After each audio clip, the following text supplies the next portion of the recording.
Hey guys, this is Veera. Today let's talk about what is a record class, which was introduced in JDK 17.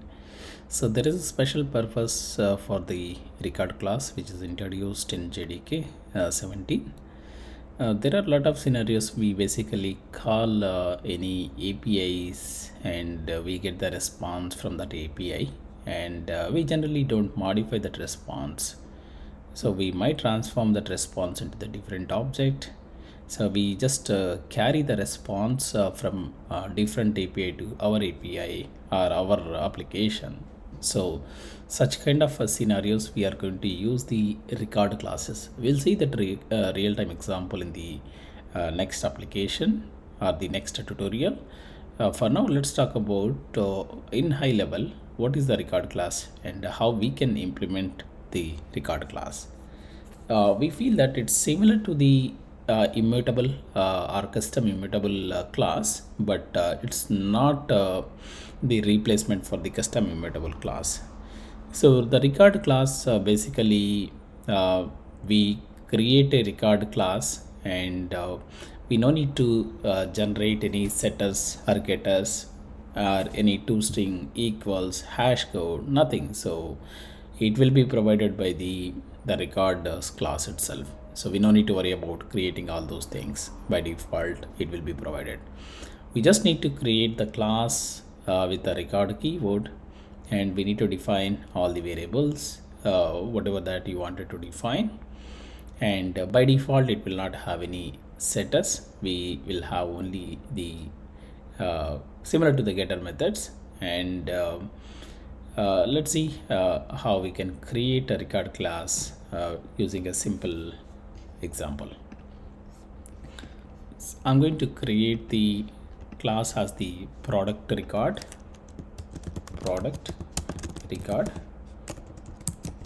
If you are using JDK 17 and above, you will see something called the record here.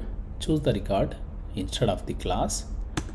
Now when you create a record, you can see the keyword starts with the record, and it's similar to the functional classes. So in the class name itself, it is asking to pass all the variable names. Let's pass the int id and string name and a list of string, let's say categories. So we no need to define like in Java classes private int id. No, it is just a record or of the function object. So this is the record class. How we can test it? Let's write the main class product record main. So we can create an object for the product record equal to new product record. Now here in the record constructor we need to pass all the data. How we can pass it? So int id equal to, let's say 1, and string name equal to, let's say Mac, and we need to have a categories list of string categories equal to new categories, new array list. Add the category start add. Let's say assume that it is the computers. So now I'm going to pass this id, name and the categories.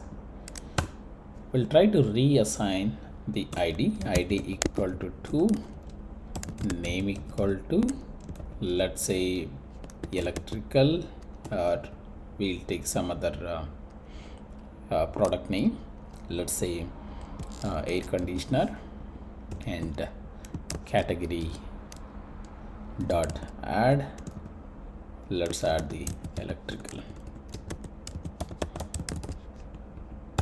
So now basically I'm trying to pass this particular id, name and categories to the product, and I'm trying to reassign the id, name and categories again to the product object. So what is that expected here? If it is a immutable class, so the purpose is different. Once once the object is created, that object cannot be modified. Even here also record, so the object cannot be modified only when you have basically the immutable objects. But here the list is the mutable object. In case of the mutable object, so the record object can be modified. So now let's write a main method, sysout statement, and try to print the product record. So here you can see, if you wanted to print individual data, you can print it, or you can say product record dot toString. Let's test it and see what is the response that we are getting. Now we can see here product record, ID, name, and categories. If it is an immutable class and if it is a really unmodifiable object, we should not be able to add again a different category, right? But here we see we are getting both the categories, and so ID and name is fine. It's not able to override this ID and name. So this is the basically the record class. Hope you guys understand the importance of the record class. So it's similar to that, but again, so we don't need to have any setters and getters. We just define ID, name, and categories, whatever the data is required for the record, and create an object for the record and pass all the data, and just get the response. And so by default it provides all these the getters and toString equals hash code. You can see here hash code, and all the variables. So these variables are nothing but you are getting the response. You don't need to write again the getters. Let's say product record dot ID.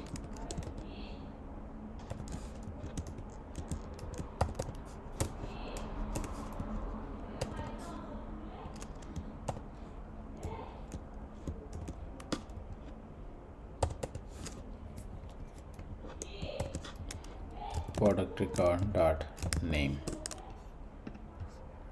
Just run this and see, we can get the same response for the ID, name, and categories.